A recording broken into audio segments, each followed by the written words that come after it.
Bonjour, bonjour à tous, je suis ravie de vous retrouver ce matin. Nous sommes le mardi 4 octobre et c'est le mug.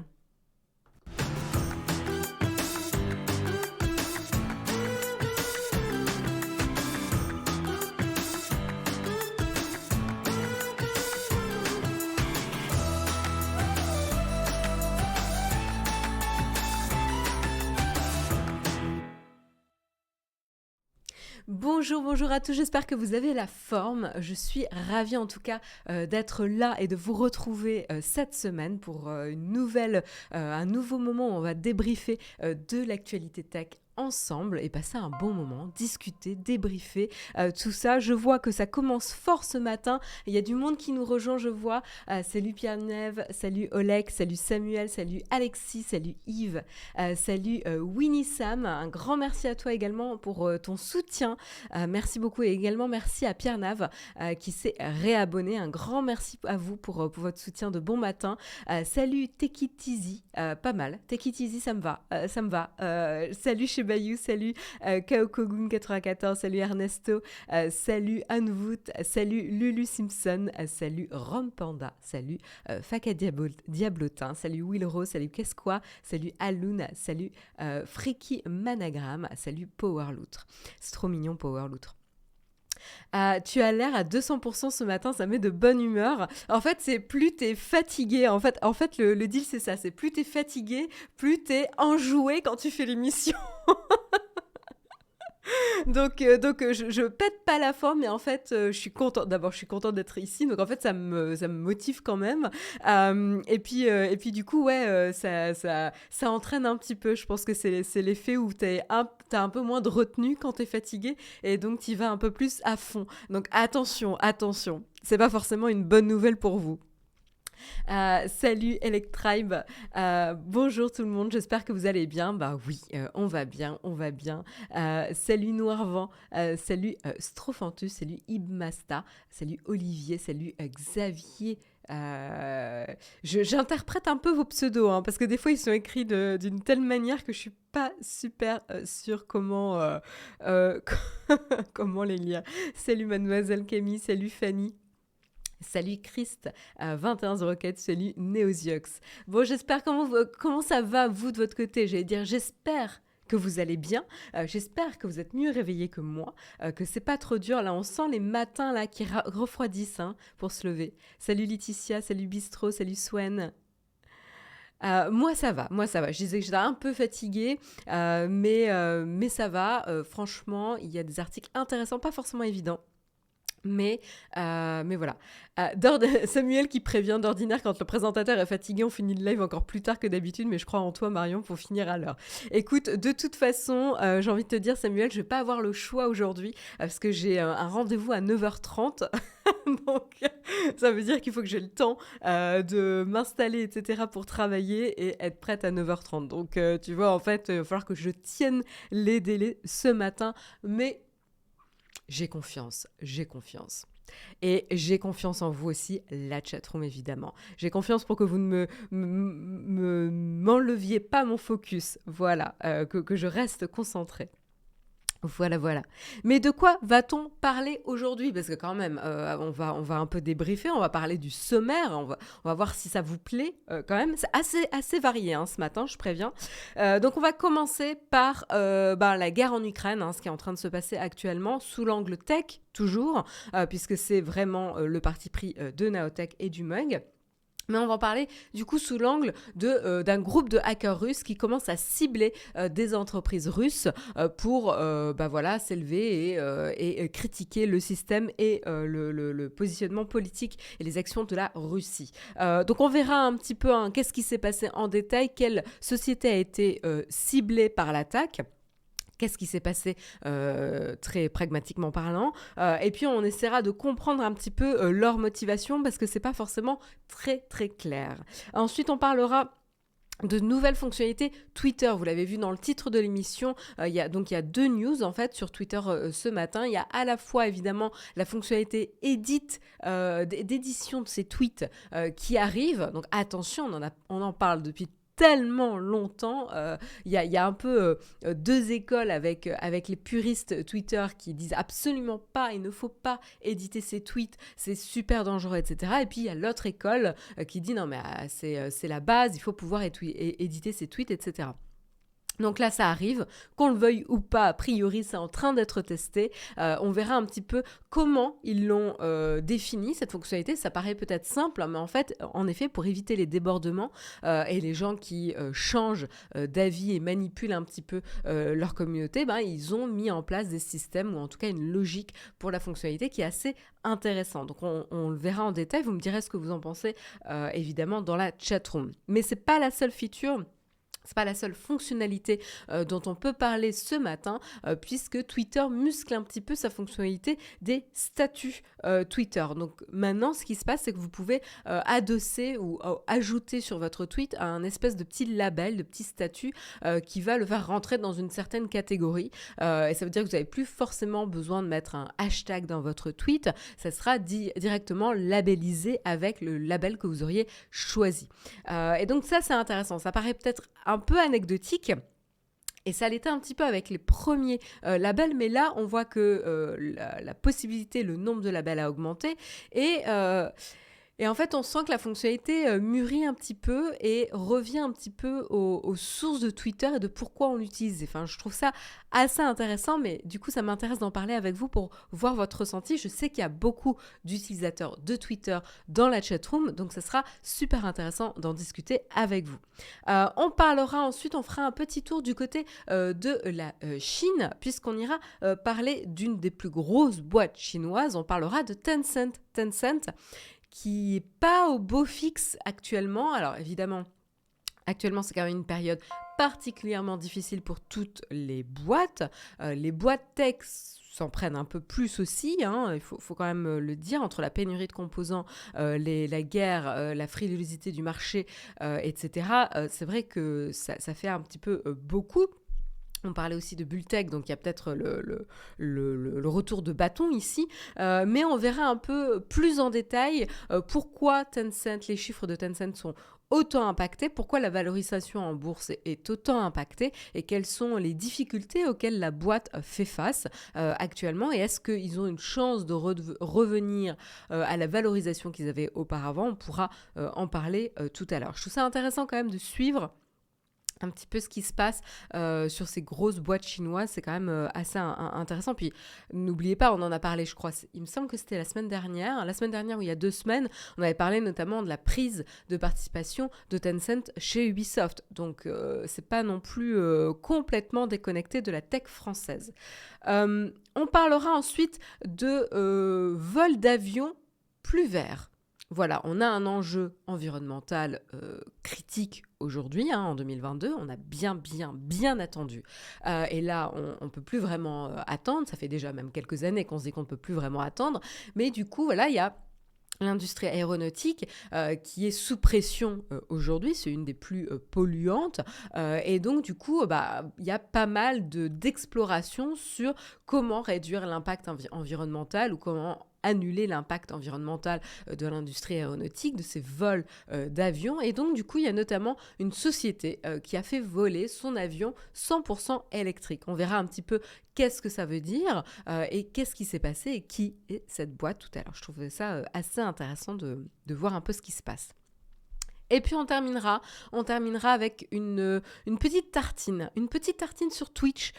Twitch qui, depuis quelques semaines et depuis quelques temps, on sent le vent un petit peu tourné entre la relation entre Twitch, la plateforme où on stream ce matin, et les créateurs de contenu qui essayent de vivre de leur contribution, de leur production audiovisuelle, de leur streaming, et qui s'aperçoit que potentiellement, le temps où on se disait Twitch, tu peux te construire une communauté rapidement et avoir des revenus et vivre de ton streaming, etc. Finalement, c'est pas aussi facile que ça en a l'air, que la compétition devient de plus en plus féroce, que la relation de Twitch avec les streamers n'est pas forcément au beau fixe, pour plusieurs raisons, notamment les annonces de changement de fonctionnalités ou de disparition de fonctionnalités qui a été géré en termes de communication d'une certaine manière. Donc, je pense que c'est intéressant qu'on en parle un petit peu. Et vous qui utilisez Twitch, ça sera intéressant de voir si vous changez, enfin, si vous percevez un changement d'ambiance des streamers que vous suiviez, ou que vous suivez encore, qui critiquent de plus en plus, etc. Ça sera intéressant d'en discuter. Donc, ça sera la discussion un peu du jour de ce matin sur ce sujet. Voilà pour le sommaire, petit sommaire dodu, il est 8h10. Vous voyez le petit sommarion du jour est bien passé. J'espère en tout cas que ça vous donne envie. Oui, il y a Laurent qui nous dit 4 degrés à Munich. Oui, parce qu'on a une certaine équipe qui est en route pour Munich, ils ne sont pas encore arrivés. Mais voilà. Je vous propose du coup d'enchaîner sans plus tarder avec les news tech et le Kawa.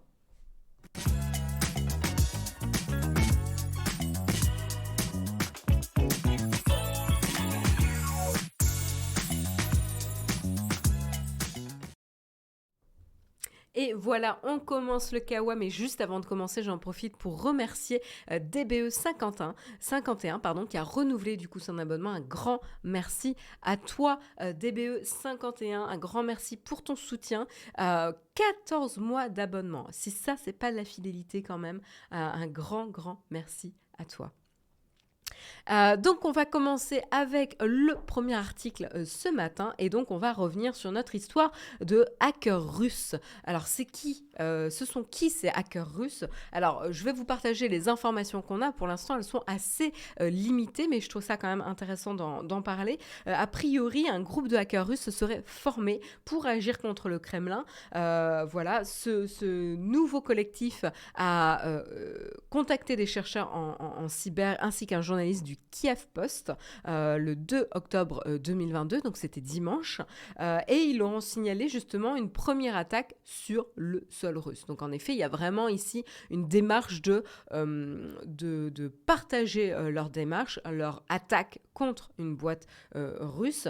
Qu'est-ce qui s'est passé? Tout simplement, ce groupe d'activistes a piégé la société Unisoftware, donc société russe, une entreprise donc de logiciels russes avec un ransomware. Alors, qu'est-ce qui se passe ici? Ça veut dire qu'il y a ils ont eu accès à certaines bases de données, des informations en tout cas de la société, et ils ont donné un ultimatum ici à la société pour soit payer une somme demandée, donc rançon ici, sinon toutes les informations de leurs clients seraient carrément oubliées. Donc là, ils ne se proposent pas juste de diffuser de manière publique les données de leurs clients, mais carrément de supprimer les données, ce qui est quand même assez problématique pour une entreprise, évidemment. Donc voilà la forme de ransomware pour Unisoftware. Alors la société, elle, ne s'est pas exprimée publiquement, en tout cas, on n'a pas de nouvelles d'eux. En tout cas, la méthode employée ici est pas forcément super courante chez les activistes en fait. Généralement, les activistes préfèrent mettre un peu à mal le site d'une institution pour transmettre un message politique. Hein. Généralement, ici, ils s'attaquent à une société privée et voilà, et notamment demandent une rançon. On peut du coup un peu s'interroger sur les motivations réelles du groupe de hackers. Est-ce que c'est vraiment pour faire pression et dénoncer la collaboration de cette entreprise avec le gouvernement russe, ou si c'était juste pour s'enrichir? Voilà, donc on peut se poser la question un peu légitimement ici. C'est un nouveau groupe en plus, donc il n'est pas forcément très connu. Mais voilà, et en tout cas, ce groupe qui s'appelle NRA pour, du coup, Armée nationale républicaine, c'est un sigle anglais, hein, ici. Ils se sont exprimés, ils ont dit qu'ils ont décidé d'agir car Poutine avait envoyé inutilement nos jeunes hommes mourir dans une guerre injuste menée contre l'Ukraine qui a entraîné le massacre de civils innocents. Voilà un petit peu ce qui a déclenché finalement cette attaque sur la société Unisoftware. Alors pourquoi la société Unisoftware? C'est ce que je vous disais tout à l'heure. L'entreprise aurait été ciblée car elle travaille avec les pouvoirs publics en Russie. Et donc du coup, ils essayent de mettre la pression sur des sociétés privées qui travaillent avec du coup les pouvoirs publics en Russie. Voilà, donc à voir vraiment l'impact réel que ça aura sur le sol russe et sur la pression sur le gouvernement russe. C'est vrai qu'en ce moment, ça a l'air compliqué de leur côté. C'est aussi une guerre, mais bon, c'est vrai que c'est intéressant de voir un petit peu les évolutions et tout ce qui se passe depuis pas mal de temps maintenant, finalement, quand on compte un peu les mois. Mais voilà, donc là c'est une première attaque. Ce qui serait intéressant, c'est de voir s'ils continuent et quel type de boîte ils ciblent et s'ils arrivent finalement à mettre à mal le business et les sociétés privées en Russie. Et ça, c'est vrai que ça peut mettre vraiment pression sur un gouvernement russe si c'est fait de manière répétitive, si ça touche des partenaires cruciaux des pouvoirs publics russes. Donc à voir un peu comment ça va se passer, quoi.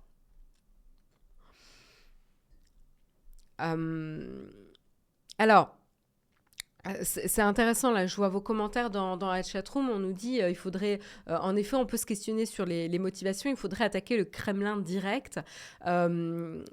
Je sais pas, je m'y connais pas suffisamment en tactique ici et qu'est-ce qui pourrait déstabiliser un régime plus fortement ou comment dire, mieux prouver un point politique sur le désaccord avec la guerre actuelle et la mobilisation ordonnée par les pouvoirs publics russes.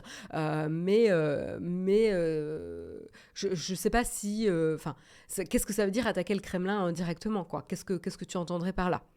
Quels seraient les impacts réels?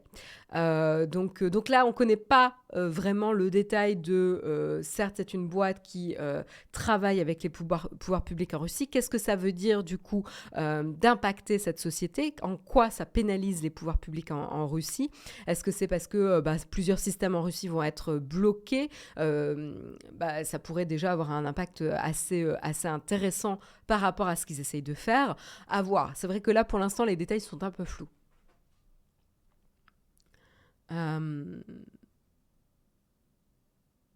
En vrai, c'est parce qu'ils en ont testé 10 000 et que celle-ci était attaquable pour la raison on trouvera plus tard.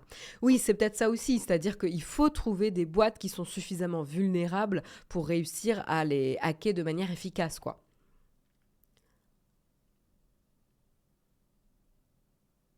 Donc voilà. Et c'est pas aussi simple en effet que d'attaquer le Kremlin, ouais.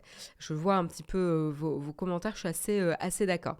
Donc voilà, pour l'instant on a très peu d'informations, mais en tout cas ce qui est intéressant, c'est que ce soit directement un groupe de hackers russes qui se soit mobilisé pour faire ça. Donc on sent potentiellement des actions et le grognement monter. Donc à voir un petit peu quel impact ça aura peut-être dans le futur sur la pression qui s'opère actuellement en Russie là-dessus.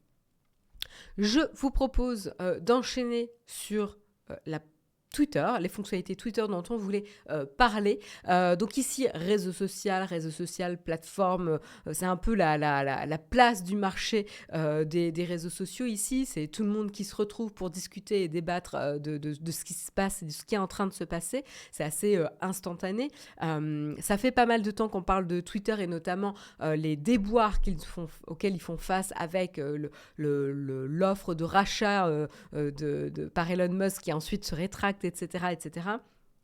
Alors c'est vrai que Twitter est dans une situation un petit peu compliquée et pas très à l'aise, on va dire, actuellement. Mais ce qui est intéressant, c'est qu'il ne baisse pas les bras et il continue à développer le service. Alors qu'est-ce qui se passe? On a un peu plus de détails sur la fonctionnalité de Twitter Status. Alors c'est marrant, mais moi j'en avais même pas entendu parler, je l'ai même pas vu sur Twitter. Alors après c'est vrai que j'y vais de moins en moins, j'essaie de me protéger un petit peu des réseaux sociaux parce que je les trouve un petit peu oppressant ces derniers temps particulièrement et donc du coup c'est peut-être moi qui ai raté la fonctionnalité, mais est-ce que vous avez vu la fonctionnalité de Twitter Status? Alors je vais peut-être essayer de vous le montrer. pour que vous puissiez me dire si vous avez vu ça. Voilà, donc là, il y a un exemple, je vais vous le partager. Hop, vous avez un exemple ici de Twitter Status qui a été utilisé par le compte Jane Munching Wang, ici, et donc vous pouvez voir que elle est un petit peu en habit d'été, short, t-shirt, etc. Petit backpack, on dirait. Et donc, elle montre voilà, le petit Twitter status qui s'appelle Vacation Mode. Voilà, donc là, c'est la petite pile, le petit label que vous voyez juste avant le tweet, tout en haut, juste en dessous du profil et juste avant le tweet en question. Donc là, c'est un exemple de labels, mais là, vous voyez que vous avez d'autres labels qui existent. Donc vous avez A Thread pour en effet les personnes qui veulent s'exprimer sur un sujet en enchaînant plusieurs tweets. Vous avez Spoiler Alert pour tout ce qui est voilà, vous allez dévoiler quelque chose. Vous avez une demande de conseils. Vous avez le Ask Me Anything. Vous avez le Show of Thoughts, c'est pas mal celui-là. Vous avez Hot Take, Vacation Mode, Unpopular Opinion, etc. Donc ça permet un petit peu de donner un petit peu plus de contexte finalement à votre tweet et de montrer un petit peu comment il se positionne et qu'est-ce que ça va, voilà, dans quel type de catégorie il va être. Je trouve ça assez intéressant pour le coup parce que je trouve que ça revient un peu à un usage de Twitter assez intéressant. C'est vrai que Twitter a toujours un peu réfléchi sur comment donner un peu plus et un peu mieux de contexte pertinent autour du tweet que vous regardez. Donc il y avait la notion de thread, il y a la communauté qui s'empare de certaines fonctionnalités en mettant des 1 sur 5 pour montrer que c'est un thread, etc. Et donc là-dessus, Twitter, généralement, regardait un petit peu comment s'approprier la communauté, les fonctionnalités de Twitter pour ensuite les mettre en native, etc. Donc ça, je trouve ça assez intéressant. Et c'est vrai que voilà, ça permettrait d'avoir un peu plus de contexte. Et donc, c'est vrai qu'il y en a des nouveaux qui arrivent. Notamment, on a Don't at me, donc ne me mentionnez pas, etc. Enfin, il y a pas mal de nouveaux statuts qui sont assez intéressants, qui, moi, me donneraient potentiellement envie de les suivre. Alors, pourquoi je trouve ça intéressant, c'est qu'en fait, ça peut remplacer une partie des hashtags, et t'as raison, Laurent, de le souligner, mais imaginez, par exemple, vous avez un hashtag... Picture of the Day ou Pet of the Day. Voilà, ça peut être un petit label, un Twitter status qui avant pouvait être un hashtag et là qui devient un label. Et les gens pourraient plus facilement naviguer finalement de label en label en comprenant qu'est-ce qu'ils vont trouver derrière. Donc finalement, c'est une nouvelle manière de trouver du contenu intéressant qui répond à ce que vous pouvez rechercher à ce moment-là, au moment où vous ouvrez Twitter, ou qui vous donne envie de creuser un petit peu plus si vous avez un tweet qui vous a fait réagir. Et donc plus facilement connecter des tweets entre eux. Et donc ça, c'est intéressant et ça va développer un usage. Donc c'est là où je trouve ça vraiment très, très intéressant. Et en effet, ça pourrait venir ici répliquer, par exemple, ce qu'on peut voir du côté de Reddit, finalement, avec les airpics ou les airpets. Vous savez, ces espèces d'endroits où vous allez retrouver tous les posts sur une thématique donnée. Et finalement, ça permettrait un petit peu quelque chose de similaire. Et je trouve ça assez cohérent pour le coup avec le positionnement de Twitter. C'est pour ça que je trouve ça intéressant qu'il dévoile ça. Un grand merci Nasty Belette, un grand merci pour ton soutien, ça fait super plaisir et j'adore ton pseudo. Nasty Belette, c'est super bien trouvé, c'est trop mignon, j'adore. Nasty Belette, c'est mon top pseudo du jour, je pense. En tout cas, un grand merci pour votre soutien. Donc voilà, donc c'est là où je trouve que vraiment le Twitter statut est quelque chose d'intéressant. Je ne l'ai pas encore beaucoup vu. Est-ce que vous l'avez vu un petit peu dans la chatroom, le Twitter statut ?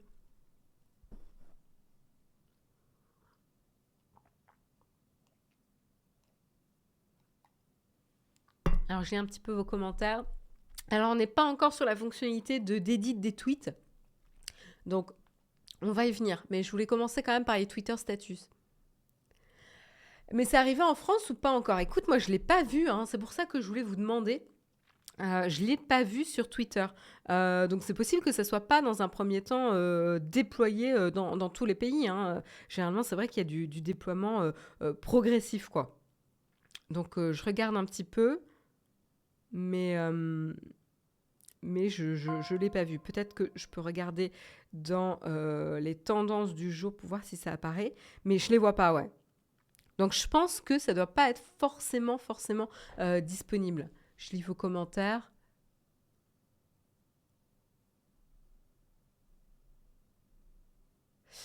Euh, Plus ces emojis tendances. Ah, il y a Akutakun qui nous dit qu'il l'a déjà vu plusieurs fois. Ah non, mais en fait, on a une belette folle et une nasty belette, quoi. C'est la... Je sais pas qu'est-ce qui se passe là ce matin, mais il y a un gang de belettes qui est en train de d'infiltrer le chat. Bon, après, les belettes, c'est mignon, mais je sais pas, ouais, il y a un gang de belettes, quoi. Vous êtes donné rendez-vous. Merci MKL1981 pour ton abonnement, pour ton réabonnement. Un grand merci à toi pour ton soutien. Donc ouais, donc pour l'instant, on les a pas vus trop arriver en France, mais potentiellement ça va arriver. Peut-être un autre exemple de petits statuts, pardon, c'est que là vous en avez d'autres ici. Et franchement, je trouve ça assez intéressant. Moi, ça me donne envie, quoi. Ça me donne envie. Throwback, etc. Je trouve ça intéressant. Alors c'est vrai il y a le label Breaking News, moi qui me fait un peu peur. Il me fait un peu peur parce que bon, Twitter est pas quand même super bon à réguler les fake news ou la qualité des informations qui circulent. Et donc d'avoir un label explicite sur Breaking News, alors potentiellement qu'est-ce que ça peut faire? Ça va rassembler du coup tous les tweets qui utilisent ce label. Ça peut rassembler un petit peu toutes les fake news, etc. Par contre, ça peut aussi dire qu'il y aura une équipe de modération peut-être plus importante sur ce label spécifique, qui aura plus de chances d'être dangereux. À voir. Je ne sais pas qu'est-ce qu'ils ont mis en place comme technique et comme manière de mitiger un petit peu les risques, mais peut-être qu'ils ont pensé ça comme ça aussi, quoi.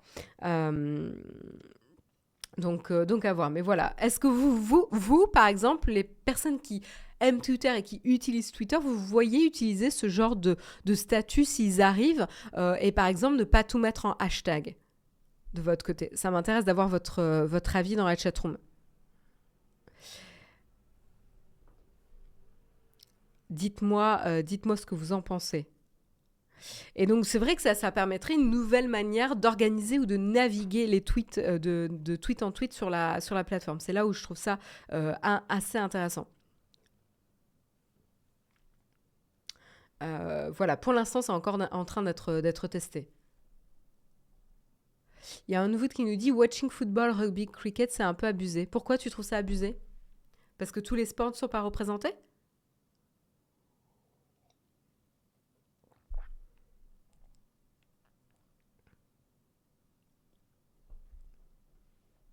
Il y a, il y a Akutakun qui dit qu'il a vu des labels, mais qu'il n'a pas réussi à les sélectionner pour ses tweets. Ok, ouais, je pense que c'est en test. Je pense que, enfin, c'est ce que dit l'article, hein, d'ailleurs. C'est en test, donc certains utilisateurs y ont accès, mais pas tous. C'est peut-être limité géographiquement ou limité à un certain nombre de personnes ou certains critères d'utilisateurs. Et donc, du coup, tu dois pouvoir les voir dans certains cas, mais toi, ne pas pouvoir encore les utiliser. C'est tout à fait possible. Tu les vois pas mal aux US, ces trucs, nous dit Nico, ouais. Ok. J'utiliserais peut-être, c'est une sorte de master hashtag. Ouais, History Chronique, c'est un peu ça, ouais. C'est une espèce de master hashtag. Tout à fait, tout à fait.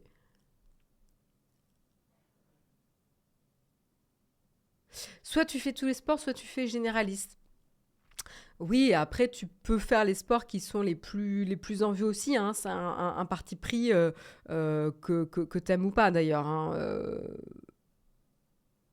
Mais c'est vrai que si l'article de The Verge d'ailleurs est vachement bien écrit parce qu'il donne un exemple d'usage de label et par exemple don't @me, donc le arrobase, il pourrait être assez marrant de suivre un peu le flux de tweets de personnes avec leurs tweets les plus corsés, les plus épicés, les plus dangereux ici, parce que du coup, justement, si tu fais don't at me, c'est parce qu'en fait, tu veux pas forcément, tu vas sortir quelque chose d'un peu sulfureux ici. Donc, ça sera un peu intéressant de suivre qu'est-ce qu'ils vont avoir. Un autre exemple qu'ils partagent qui, moi, m'a fait vraiment sourire, c'est par exemple le label Living the Dream.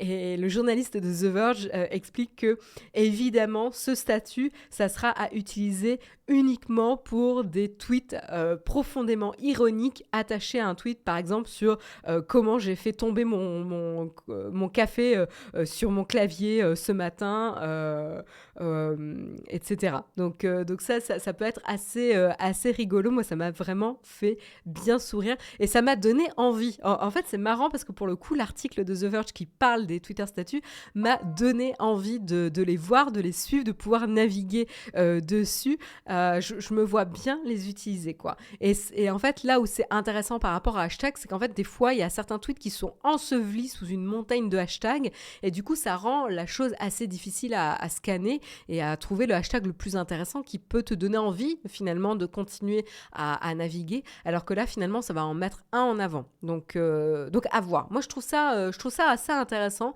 à voir ce que ça va être, ce que ça va donner dans la vraie vie quand ça sera si ça sera déployé de manière plus générale. Il n'y a pas de promesse encore de fait.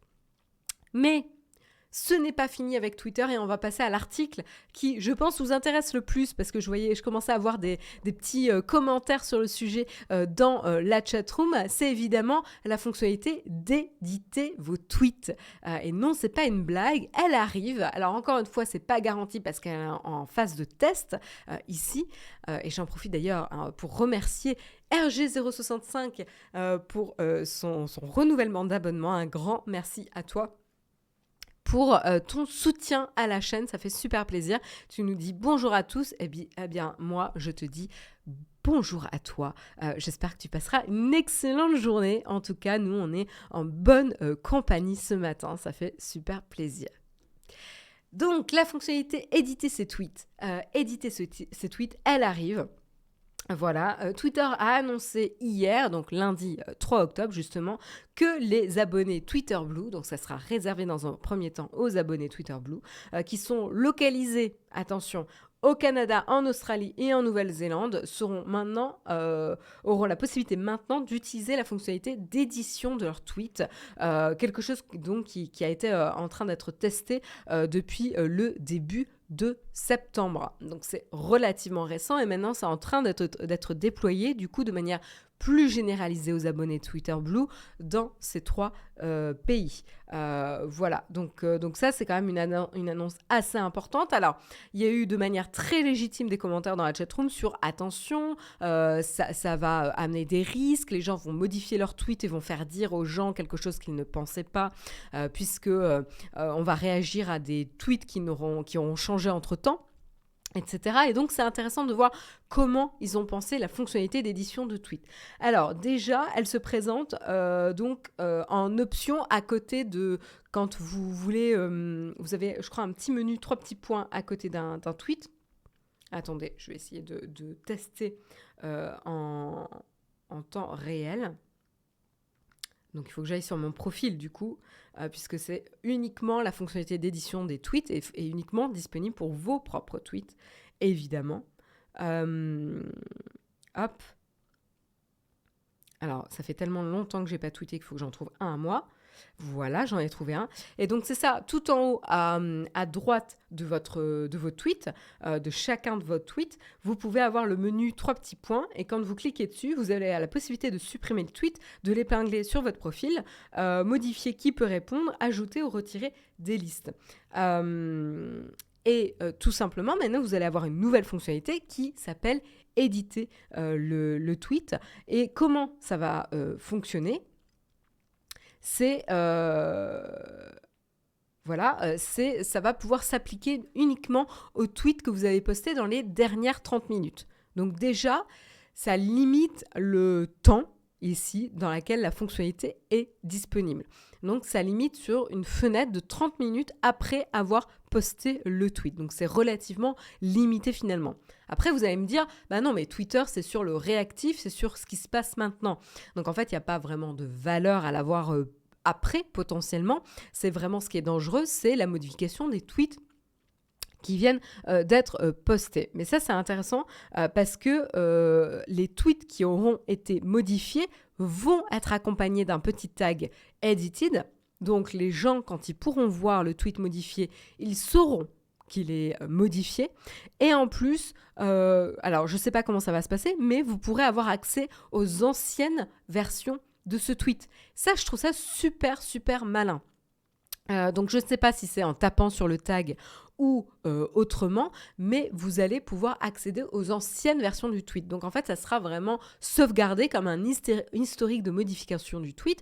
Donc ça veut dire que certes, vous pourrez modifier ou corriger des fautes d'orthographe ou mieux formuler pour que le tweet soit plus clair, mais finalement, changer la substance de ce que vous essayez de dire n'a pas vraiment d'intérêt, puisqu'en fait, les gens pourront remonter et vérifier que vous n'avez pas essayé de manipuler l'opinion de la plateforme et de vos followers. Donc qu'est-ce que vous en pensez? Parce que j'ai vu qu'il y en avait qui étaient assez inquiets dans la chatroom par rapport à cette fonctionnalité d'éditer les tweets. Est-ce que finalement, d'être informé que le tweet a été modifié et d'avoir accès aux anciennes versions du tweet, c'est quelque chose qui vous rassurerait dans la chatroom, que vous pensez qu'il va être assez efficace pour limiter les risques?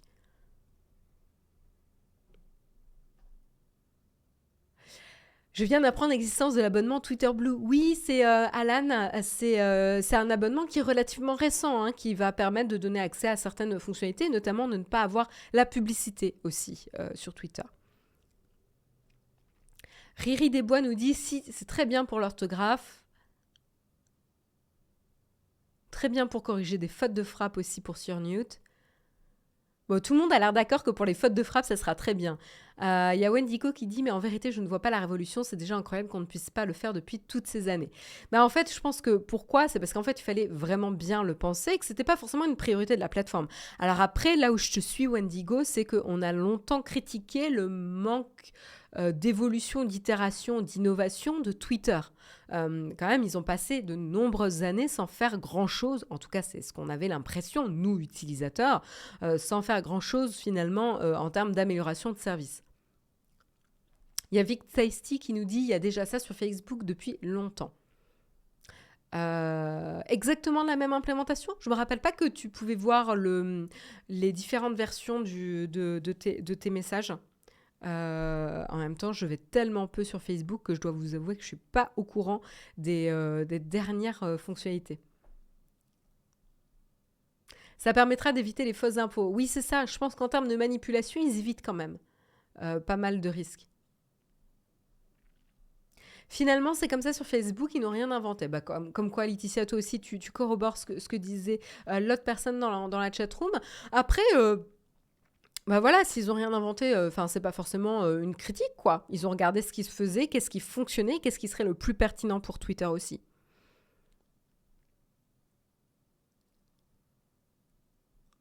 Alors, je regarde un peu vos commentaires.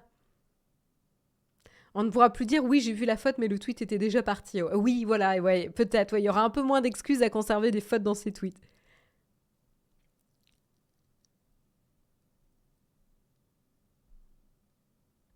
Oui, on peut voir tout l'historique de la modif. D'accord, Vic Testy, merci beaucoup pour l'information.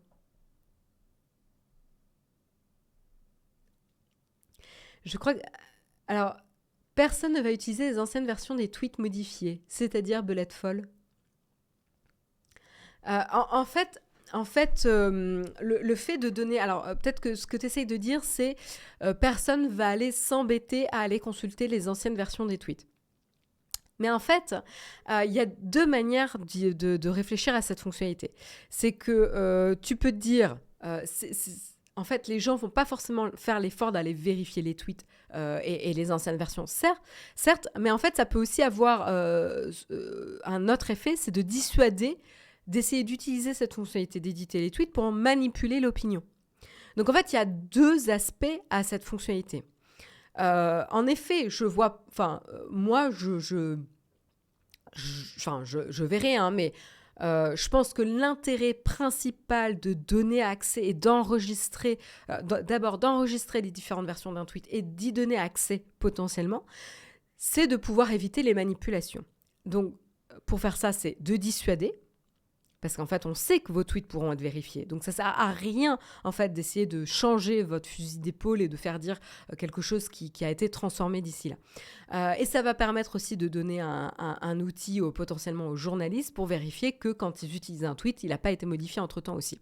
Donc, je pense qu'en fait, c'est plus pour mitiger les risques de manipulation que d'encourager les gens à vérifier, en fait. Je pense que ça sera une petite partie des gens qui l'utiliseront, notamment pratique pour les journalistes, mais en fait, les autres, pas forcément. Et c'est OK, en fait. Je pense que ça a plus d'intérêt en termes dissuasifs. En tout cas, moi, c'est plutôt comme ça que je le comprends. Et ça ne rend pas la fonctionnalité inintéressante. C'est juste voilà, comment protéger les utilisateurs sur la plateforme de manière maligne.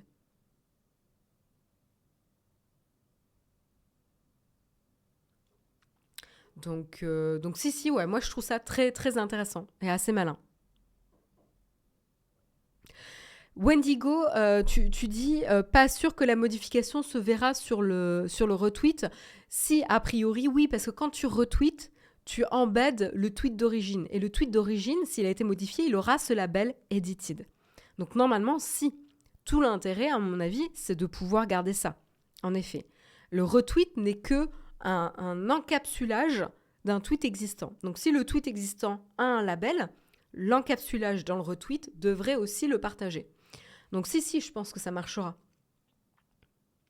Donc voilà, moi je pense que c'est bien. Je suis assez intéressée de voir un petit peu comment ça va être utilisé si je commence à voir ça sur la plateforme en tout cas.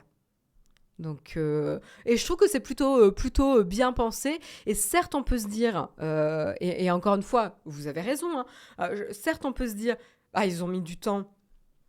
Ça fait 10 ans qu'on l'attend, ça fait 10 ans qu'on le demande, mais au moins, quand ils le sortent de manière bien réfléchie. Voilà, on peut leur reprocher de ne pas être rapide, mais je trouve qu'en ce moment, en tout cas, ils font vraiment des efforts, quoi. On sent qu'ils se remuent un peu, quoi. Voilà. Donc à voir. Alors, Wendigo, tu nous dis si la modification se voit, les craintes de Laurent sont justifiées. C'était quoi les craintes de Laurent ? Si vous publiez un tweet pertinent, que celui-ci se fait retweeter des centaines de fois, puis que vous l'éditez pour un contenu insultant ou provocateur, les utilisateurs pourront voir qu'à la base, il ne s'agissait pas d'un tweet de ce type. Donc c'est positif, hein, Wendigo. C'est pas une crainte, c'est plutôt positif. Bref, je vous propose de passer à l'article suivant. Et l'article suivant nous fait partir en Chine. En Chine, puisqu'on va parler un petit peu de la déroute un petit peu de la société Tencent. Alors, déroute, c'est un bien grand mot quand même. Hein. C'est quand même une grosse boîte. Et donc, du coup, ils ont, à mon avis, de quoi voir venir. Mais je trouve ça intéressant quand même d'en parler. Pourquoi je voulais vous en parler ? Tout simplement parce que les actions de Tencent ont chuté en bourse à Hong Kong de 64%. Donc une chute astronomique depuis janvier 2021, puisqu'elles avaient atteint leur sommet en termes de valorisation en janvier 2021. Et donc, du coup, une dégringolade ici de 64% de la valorisation des actions de Tencent, et donc, soit une baisse de 623 milliards de dollars de valorisation totale. Ça fait un peu tourner la tête. C'est là où on se dit attention, il ne faut pas non plus trop s'emballer avec la bourse puisque en fonction du climat économique, des annonces, etc., ça peut avoir des forts impacts. Et évidemment, la guerre en Ukraine a un impact sur tous les business, etc. Et donc notamment sur la sûreté des marchés et comment la bourse réagit. Mais ce qui est intéressant, c'est qu'en termes de pression ici côté Tencent, ils font face à plusieurs difficultés et c'est intéressant d'en parler. D'une part, Tencent est très fort dans le secteur des jeux vidéo et justement, elle vient de se faire tacler par le gouvernement chinois lui-même, puisqu'ils ont mis en place des régulations relativement strictes ici pour réduire drastiquement le temps de jeu vidéo autorisé pour les mineurs. Donc en fait, en gros, vous ne pouvez plus passer le temps que vous voulez sur des jeux vidéo. En tout cas, pour les mineurs, il y a quelque chose de défini. Et donc, du coup, ça va réduire un marché existant pour Tencent. Donc ça, c'est mauvais pour eux. C'est très, très, très mauvais pour eux. Et donc, du coup, à côté de ça, Tencent essaye de contourner, etc., en essayant d'investir dans des studios à l'étranger de jeux vidéo. On en parlait il y a 1 ou 2 semaines, justement, dans leur prise de part chez Ubisoft. Voilà. De l'autre côté, Tencent est très très connu pour l'application phare chinoise WeChat, qui est extrêmement populaire. Mais WeChat également fait face à des difficultés puisqu'il voit son activité publicitaire être vraiment vraiment impacté et son futur assombri, puisque du coup il y a notamment les mesures qui ont été prises sur les plateformes iOS par Apple pour restreindre les pratiques de publicité. Voilà, donc c'est assez compliqué pour eux. Il y a évidemment la récession qui va s'abattre sur l'économie mondiale en 2023. Alors là, comme on disait, le climat économique est très mauvais. Il n'y a pas forcément d'amélioration prévue dans le futur proche. Et donc, du coup, ça met à mal les économies de nombreux pays, incluant évidemment la zone européenne et la France. C'est pas le beau fixe. On est dans une période très très difficile d'un point de vue économique. Et donc du coup, ça, c'est pas bon pour tous les business, parce que du coup, les gens vont moins dépenser, vont revoir leurs priorités, etc. Voilà, donc ça, c'est pas une prévision très optimiste ici pour Tencent. Et ce qui est intéressant, c'est notamment Kenny Wen, qui est responsable de la recherche sur les investissements chez KGI Asia Ltd, qui lui aussi parle de Tencent et il dit notamment il n'y a pas de perspective positive pour Tencent au second semestre de 2022, donc seconde partie de l'année 2022, car ses bénéfices continueront à être sous la pression de la faiblesse de l'environnement macroéconomique. Donc là, on voit bien que il y a plusieurs aspects et plusieurs contextes. D'un côté, évidemment, le climat généralisé de macroéconomie. Il y a les changements sur les principes de publicité. Il y a également le resserrage de la vis concernant le temps de jeu vidéo pour les mineurs. Tout ça qui entraîne des effets négatifs finalement sur la valorisation de la boîte. Et le responsable de la recherche, donc Kenny Wen, continue même en disant il sera difficile de remonter au niveau où il était lorsque les banques centrales étaient assouplies. C'est-à-dire que même si le climat économique se redresse et s'améliore, ça sera quand même très difficile de revenir à la performance phare de janvier 2021, puisqu'en fait, il y a eu quand même une extrême valorisation de certaines sociétés tech qui n'étaient peut-être finalement pas si justifiées que ça. Ou pas sur tous les plans. Donc ça, c'est assez intéressant, je trouve. En tout cas, voilà, c'est Tencent, c'est la boîte tech qui a vu sa valorisation la plus impactée, 64%, je vous rappelle quand même, c'est astronomique. Mais c'est pas la seule qui a été impactée. On a évoqué notamment, je sais pas si on en a parlé dans le mug, mais il y avait notamment Alibaba qui a perdu près de 500 milliards de dollars en 2022 aussi. Et puis en fait, toutes les sociétés tech en général sont quand même assez impactées. Donc voilà, il va falloir brace yourself dans les mois à venir, quoi. Se préparer un peu.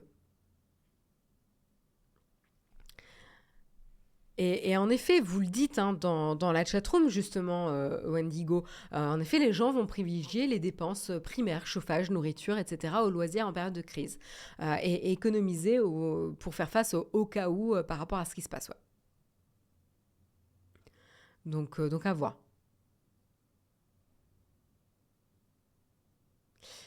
Donc voilà en tout cas pour cette information. Je fais une petite pause thé.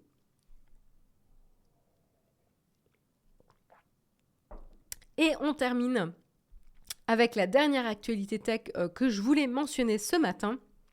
C'est l'arrivée de l'avion 100% électrique. Et oui, ça y est, il existe et il a même fait son vol d'inauguration. Donc ça, c'est assez... ça m'a assez intéressé ce matin. Qu'est-ce que je peux vous dire par rapport à ça? Donc déjà, le constructeur, moi je ne connaissais pas du tout, je ne sais pas si vous connaissez dans la chatroom, c'est le constructeur Eviation, donc c'est pas aviation, c'est Eviation, ici, qui a opéré avec 1 an de retard sur le planning d'origine prévu, le premier vol d'Alice. Alice, c'est l'aéronef tout électrique qui avait été dévoilé justement au Salon du Bourget en 2019. Le vol a duré 8 minutes et a eu lieu à basse altitude autour du Lake Moses aux États-Unis dans l'État de Washington. Voilà, donc cet avion, cet appareil peut transporter jusqu'à 9 passagers sur une distance de 800 km avec un seul pilote. À savoir donc que cet aéronef, Alice, ne produit aucune émission de carbone et réduit considérablement le bruit aussi et coûte une fraction à exploiter par heure de vol par rapport au jet léger ou au turbopropulseur haut de gamme. Donc là, c'est vrai qu'attention, on n'est pas encore sur... de l'avion grand public ou tout ce que vous utilisez pour faire vos vols, par exemple, de vacances, etc. Puisqu'en fait, là, on parle d'un aéronef qui peut transporter 9 personnes. Donc évidemment, ce n'est pas forcément comparable, mais c'est pour ça qu'il compare justement les performances au jet léger ou au turbopropulseur haut de gamme. Donc tout ce qui est plutôt petit appareil quand même sur ce modèle-là, quoi. Donc il n'y a pas encore de date de lancement pour cet appareil, mais par contre ce qu'on sait c'est que l'aéronef a déjà été commandé en 137 exemplaires par plusieurs opérateurs dont 12 modèles pour le géant DHL, géant de la livraison, mais il l'a commandé dans sa version cargo et donc dans la version cargo il pourra embarquer jusqu'à 1100 kg de charge. Donc ça, ça sera adapté justement pour les besoins du coup de DHL. Donc là, l'intérêt, c'est que l'appareil va offrir une bonne fiabilité et moins de maintenance grâce à ses moteurs électriques. Pourquoi ? Parce que les moteurs électriques comptent moins de pièces mobiles, donc plus facilement réparables et moins complexes a priori. Et c'est intéressant parce que du coup, ça s'inscrit un petit peu dans la démarche de DHL ici qui avait annoncé son intention d'investir un total de 7 milliards d'euros d'ici 2030 dans les mesures visant à réduire ses émissions de CO2. Donc du coup, de pouvoir commencer à mettre à jour leur flotte d'appareils aériens, ça peut vraiment avoir un impact assez intéressant finalement dans leurs émissions de CO2, quoi. Alors, je lis un peu vos commentaires. J'aurais du mal à monter dans un aéronef d'une société qui ne sait pas écrire aviation. Excellent, Caradoc. J'avoue, ouais. La typo, quoi. Les mecs, ils se sont lancés sur le marché avec une typo dans leur nom de société, quoi.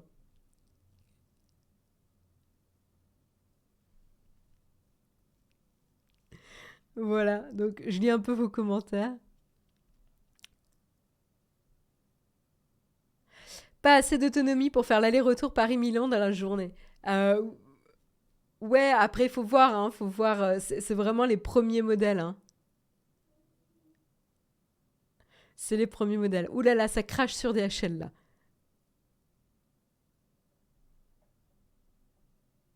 Milo Oda nous dit, le premier vol d'un avion électrique sur un aérodrome suisse, c'était le 3 août 2020. Bah écoute, il y en a d'autres qui arrivent.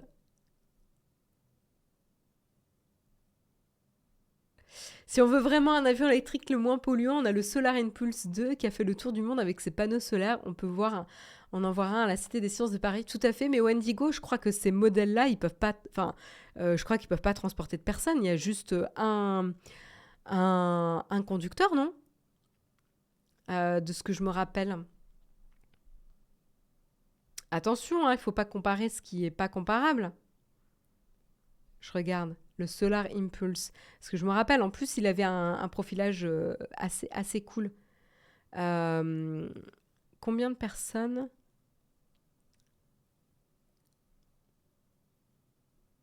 Je regarde, hein, du coup. Je crois qu'il ne peut pas transporter...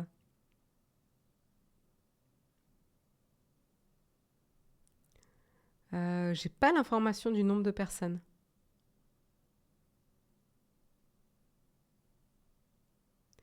Il y avait deux pilotes qui ont réussi le tour du monde historique. Mais j'ai pas l'impression que tu puisses transporter des personnes dedans, quoi. Ouais, c'est ça. Donc c'est pas comparable, en fait. Je veux dire, là, c'est une performance de tour du monde, mais ça n'a pas grand intérêt en termes de, de transport de personnes ou de marchandises.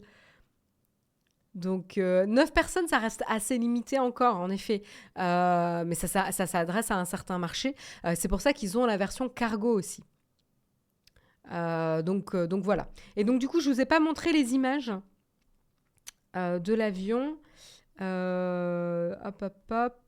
Voilà, j'avais une image ici que je peux vous montrer. What? Bah. Ok, d'accord. J'ai Twitter qui fait des siennes.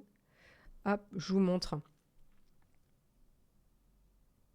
Voilà. Donc là, vous avez un petit peu la vidéo, justement, de l'avion. Moi, je trouve qu'il est looké, hein, quand même. Hein. Vous en pensez quoi, là, dans la chatroom? Moi, je le trouve assez sexy, hein, en termes de design. Un peu plat, un peu aplati, hein. Profilé. Et donc, vous voyez qu'il a donc 5 fenêtres de chaque côté.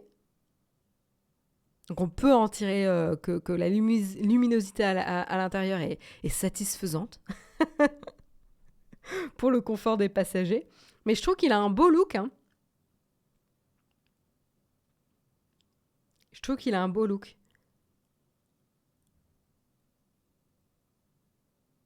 Voilà, son petit atterrissage.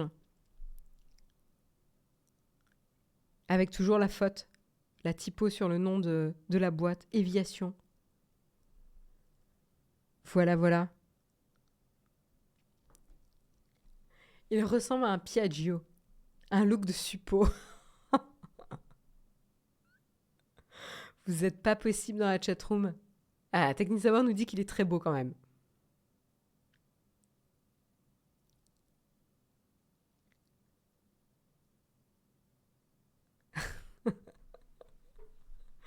Moi, je trouve sympa. Un suppo électrique. Non, mais sérieux, là. Ça vole haut, les commentaires, ce matin. Vous êtes bien réveillés encore?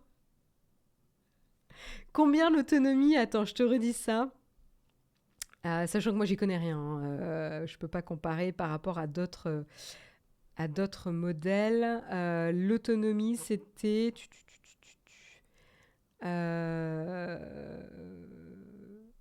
Hop, je l'ai pas là.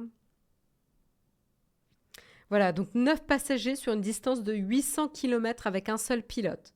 Voilà. J'ai juste ça comme information. 800 km, ouais.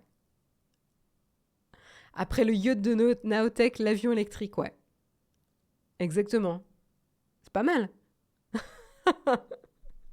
Pas mal, pas mal. C'est viable, nous dit Surnut. Bon, voilà, c'était le dernier article que je voulais vous le partager.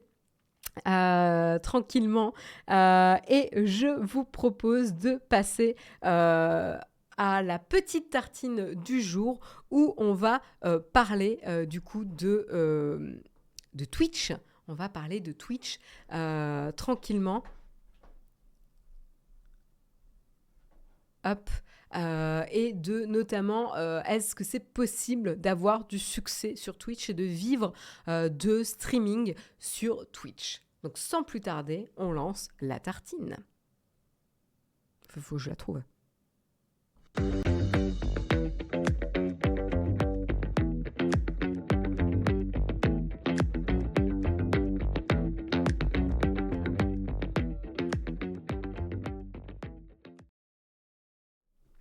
Et voilà, c'est la fin de l'émission et je voulais passer un petit peu de temps à parler d'un article qui m'a particulièrement intéressée ce matin.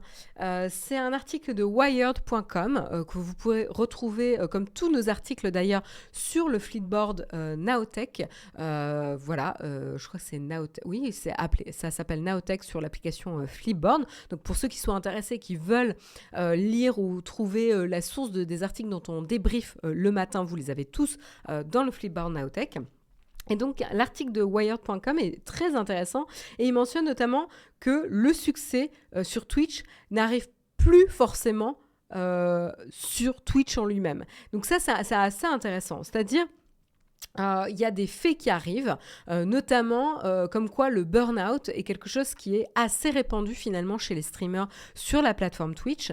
Et il donne quelques chiffres assez intéressants qui peuvent nous aider à comprendre l'ampleur finalement du phénomène et notamment des conditions de vie ou de rémunération des streamers sur Twitch. Donc par exemple, sur 6 millions de personnes qui créent du contenu sur la plateforme, donc 6 millions c'est quand même pas mal, plus de 90%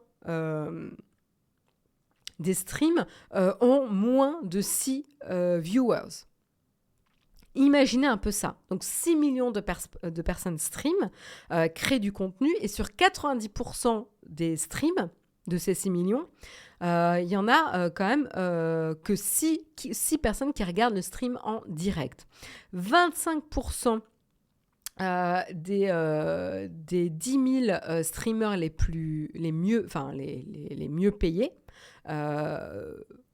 se font moins que le salaire minimum. Donc voilà. Donc en gros, on a un top des 10 000 streamers les mieux payés sur Twitch.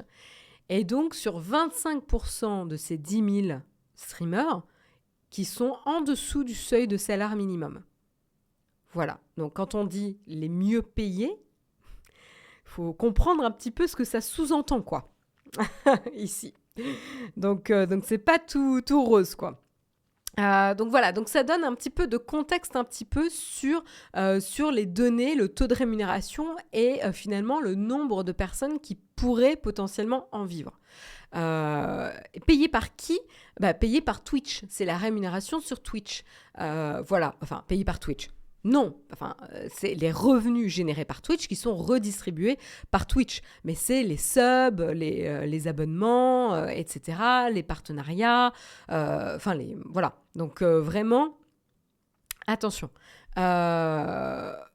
Et donc je trouve ça quand même assez intéressant, surtout dans un contexte où il y a la grogne qui monte quand même du côté des créateurs de contenu sur Twitch. Pourquoi elle monte ?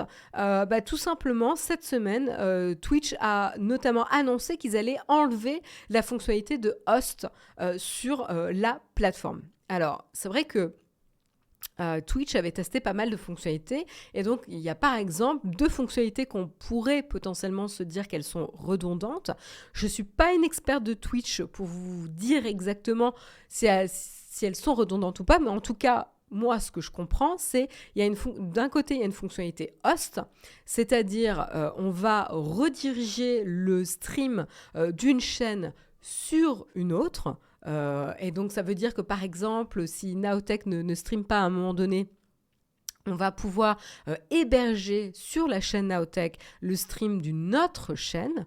Mais ça veut dire que si vous regardez sur la chaîne Nowtech sur Twitch, vous n'allez pas pouvoir interagir avec le chat, etc. Donc, vous hostez la channel, mais vous gardez vos viewers sur votre channel.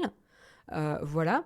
Versus, il y a la fonctionnalité de raid, que nous, on utilise pas mal chez Nowtech, puisqu'à la fin de chaque mug, vous le savez maintenant, on redirige nos viewers vers le live d'une autre chaîne. Mais là, en fait, on ne hoste pas la chaîne, on redirige nos viewers d'un stream sur une autre chaîne. Et là, du coup, une fois qu'ils sont redirigés, ils pourront interagir avec la chatroom, soutenir la chaîne en question et créer vraiment des interactions. Alors, à première vue, moi, je trouve ça quand même plus intéressant, le raid, mais c'est plus intéressant pour la personne raidée.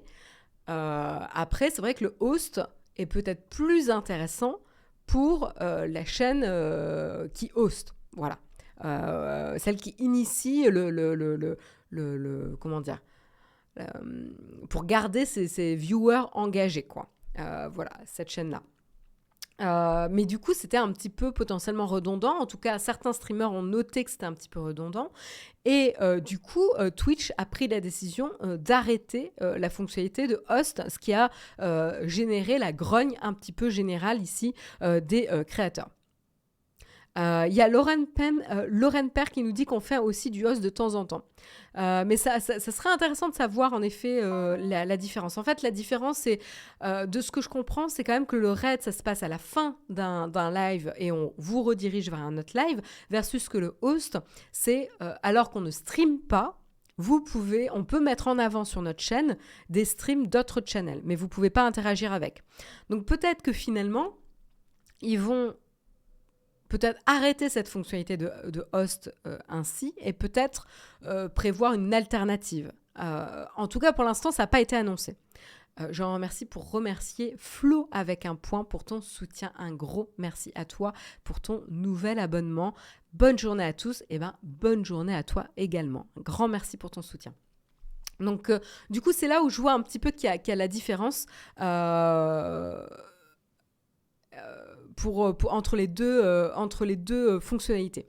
Putain, il y a Jérôme qui regarde le mug alors qu'il est censé être en route. Je suis bluffée. Donc voilà. Mais en fait, donc il y a eu cette annonce qui a été faite cette semaine, mais c'est pas la seule annonce qui a généré de la grogne. Rappelez-vous, on en a parlé aussi il y a pas très longtemps. Twitch a annoncé qu'ils allaient revoir leur split, leur distribution de revenus pour les créateurs de contenu. C'est-à-dire que pour les top streamers, ceux qui ont des revenus supérieurs à $100 000 en abonnement, vont voir leur séparation, leur distribution, redistribution de revenus séparée en 50-50 entre Twitch et eux. Alors, on se dit 50-50, c'est faire, ils sont sur la plateforme, ils utilisent les outils de Twitch, etc. Oui, mais en fait, qu'est-ce qu'il y avait avant ? C'était 70-30. Donc vous êtes en train de dire à un top streamer qui a l'habitude de gagner, d'avoir 70% des revenus générés qui lui reviennent à lui, qui va dire « Ah bah, tu sais quoi ? Tout d'un coup, en un claquement de doigts, t'as perdu 20%, mec. » C'est chaud, quoi. Non ? Moi, je trouve ça chaud. Évidemment que ça va générer la grogne. Évidemment. Donc là, encore une fois, pourquoi ça génère la grogne ? C'est que non seulement c'est ceux qui génèrent le plus de revenus qui sont impactés pour payer pour la bande passante des plus petits qui ne génèrent pas assez de revenus pour amortir le coût pour Twitch. Okay, et d'un autre côté, on pourrait se dire, c'est pour amortir et permettre aux plus petits de se lancer, etc. Mais en fait, il n'y a pas forcément de redistribution qui est faite aux plus petits streamers non plus. C'est juste Twitch qui empoche plus de fric. Point barre. Voilà. Enfin, moi que j'ai loupé une subtilité ici dans l'annonce, n'hésitez pas à me le dire dans la chatroom, évidemment. Hein. Mais c'est aussi simple que ça, quoi. Et donc, voilà. Donc, évidemment, ça va générer encore une fois la grogne. Et tout ça dans un climat où, en plus, la plateforme a une grosse croissance depuis le confinement, depuis la pandémie. Pour vous donner un exemple, c'est que le total d'heures regardées est passé de 9 milliards en 2019 à 24 milliards en 2021. C'est énorme, hein. 9 milliards à 24 milliards d'heures vues en 2021 quand même. Et donc du coup, ce qui veut dire par extension que ça devient de plus en plus difficile pour un nouveau streamer ou pour des streamers de se faire une communauté, d'augmenter sa base de viewers, puisque la communauté est beaucoup plus compétitive maintenant. Donc en fait, cette espèce de rêve de se dire « Ah, je vais pouvoir streamer des jeux vidéo et vivre de mon stream de jeux vidéo sur Twitch » est absolument plus vrai aujourd'hui et qu'il faut réfléchir un petit peu à sa stratégie et potentiellement utiliser d'autres outils de stream. Et c'est ce qui est en train de se passer. C'est ce qui est en train de se passer avec des créateurs qui vont notamment croître leur communauté en dehors de Twitch.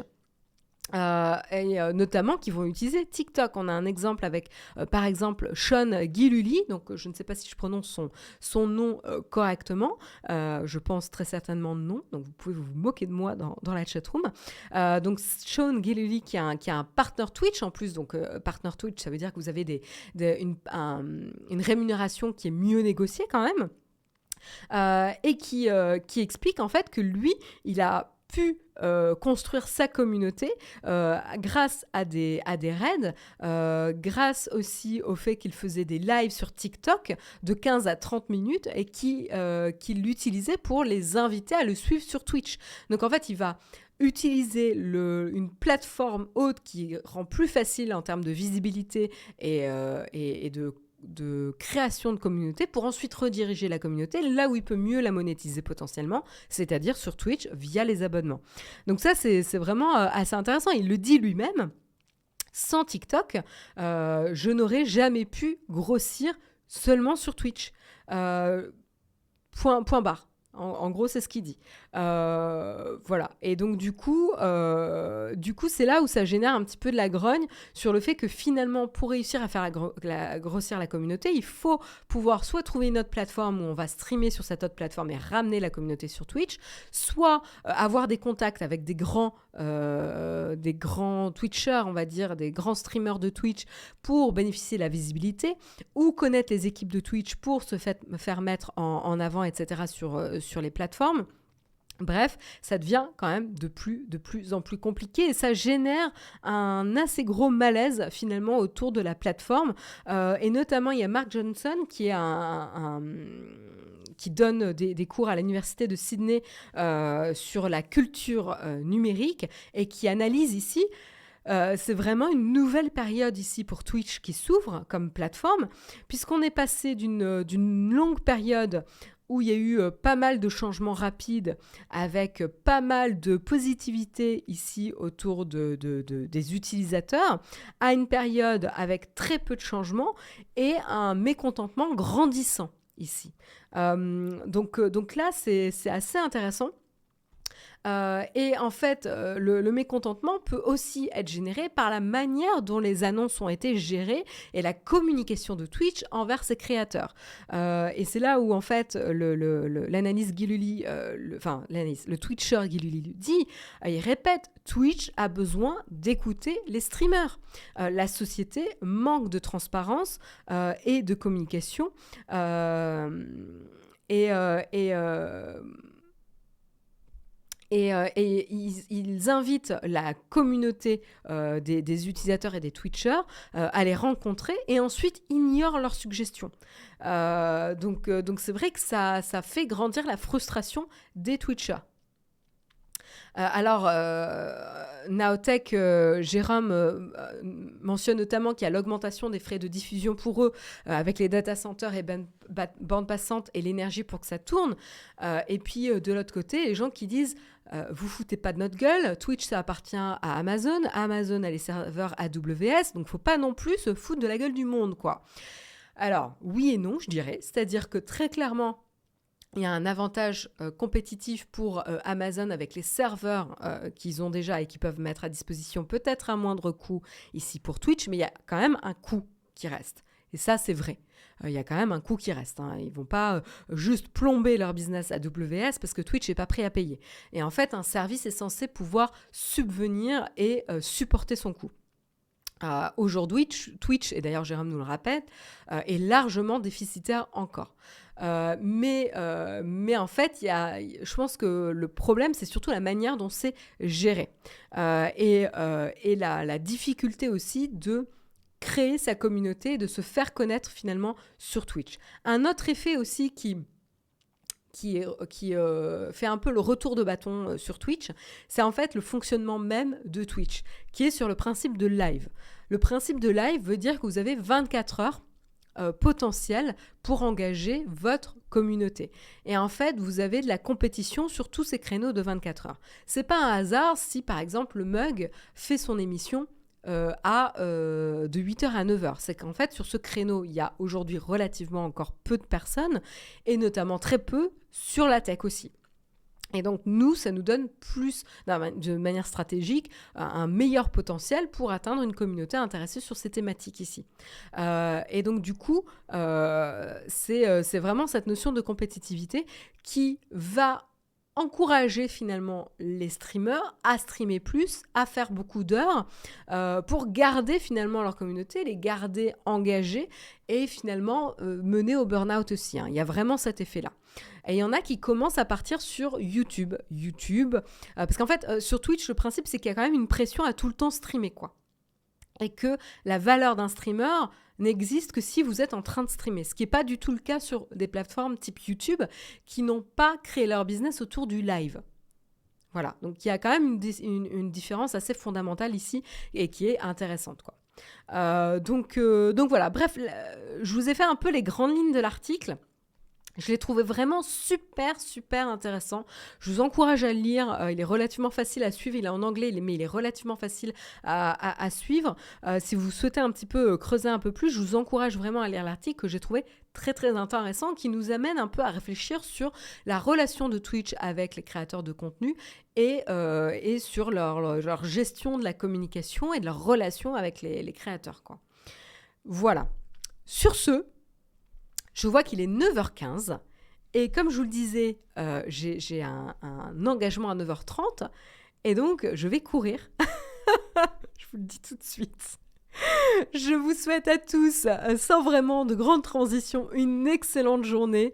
Un grand merci de m'avoir suivi ce matin pour débriefer de l'actualité tech ensemble et d'avoir nos débats. Je vous retrouve normalement la semaine prochaine. Je réfléchis, oui, le mardi. Il n'y a pas de changement la semaine prochaine à 8h. Et puis retrouvez sinon...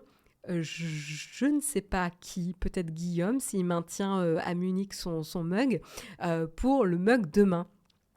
Et je vais lancer un petit raid. Hop. Et on va aller côté Flonflon. Allez, on va dire bonjour à Flonflon.